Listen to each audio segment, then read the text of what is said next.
السلام علیکم۔ نبی پاک صلی اللہ علیہ وسلم نے فرمایا، ہر انسان کی آنکھ قیامت کے دن بہت اشکبار ہوگی سوائے ان تین انسان کی آنکھوں کے۔ وہ تین آنکھیں کون سی ہوں گی وہ آپ کو بتائیں گے۔ قیامت ایک ایسا لفظ ہے جسے سن کر لوگوں کا دل بے قرار ہو جاتا ہے۔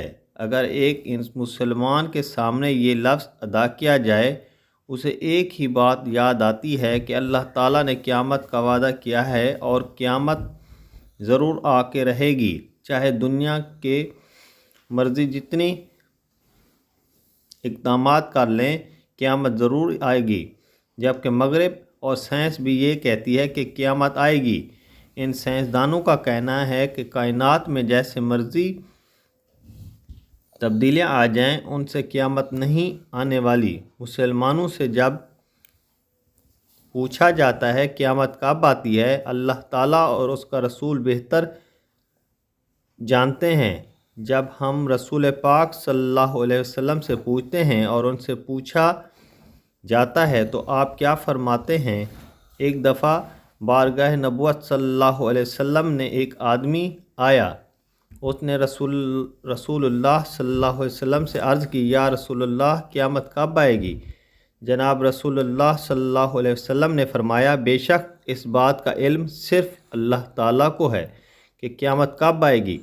ہمارا یقین ہے، ہمارا ایمان ہے، خدا کا وعدہ سچا ہے، قیامت ضرور آئے گی، یہ اللہ تعالیٰ بہتر جانتا ہے۔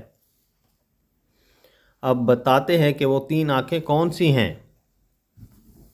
پہلے نمبر پر وہ آنکھ جو اللہ تعالیٰ کی حرام کردہ چیزوں کو دیکھنے سے باز رہی، یعنی اس آنکھ نے اللہ تعالیٰ کی کسی حرام چیز نہ دیکھی ہو اور نہ استعمال کیا ہو۔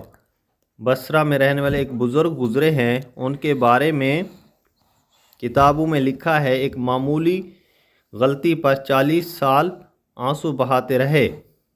ایک دن وہ بزرگ بیٹھے ہوئے دوسرے بزرگ ابو سلمہ رحمۃ اللہ علیہ کے سامنے اپنے گناہوں کا شکوہ کرنے لگے اور کہنے لگے، میں نے ایک ایسا گناہ کیا ہے جس پر 40 سال سے رو رہا ہوں۔ تو ابو سلمہ رحمۃ اللہ علیہ نے بات سنی اور فرمایا، حیران ہوئے، ایسا کون سا گناہ ہے جو آپ سے سرزد ہوا ہے؟ وہ کہنے لگے، ایک دن میرے بھائی مجھ سے ملنے آئے، میں نے 1 دینار کی مچھلی خریدی، چنانچہ میرے بھائی نے وہ مچھلی کھائی۔ میں نے اٹھ کر اپنے پڑوسی کی دیوار سے مٹی کا ایک ٹکڑا اٹھا لیا تاکہ وہ اس سے ہاتھ پونجھ لے، اپنے ہاتھوں کو صاف کر لے۔ اس مٹی کے ٹکڑے کے اٹھانے پر میں 40 سال رو رہا ہوں، کیونکہ وہ ٹکڑا میں نے اپنے پڑوسی کی اجازت کے بغیر اٹھایا تھا۔ کیسا احساس اور کیسا خدا کا خوف ان کے دلوں میں تھا۔ وہی بزرگ نیک لوگ ہیں جنہوں نے اپنی ساری زندگی حرام کھانے حرام دیکھے بغیر گزاری۔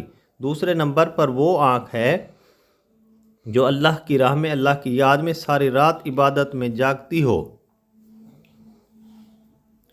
جس نے راتوں میں قیام کیا اور اللہ کی یاد میں زیادہ اشکبار ہوگی۔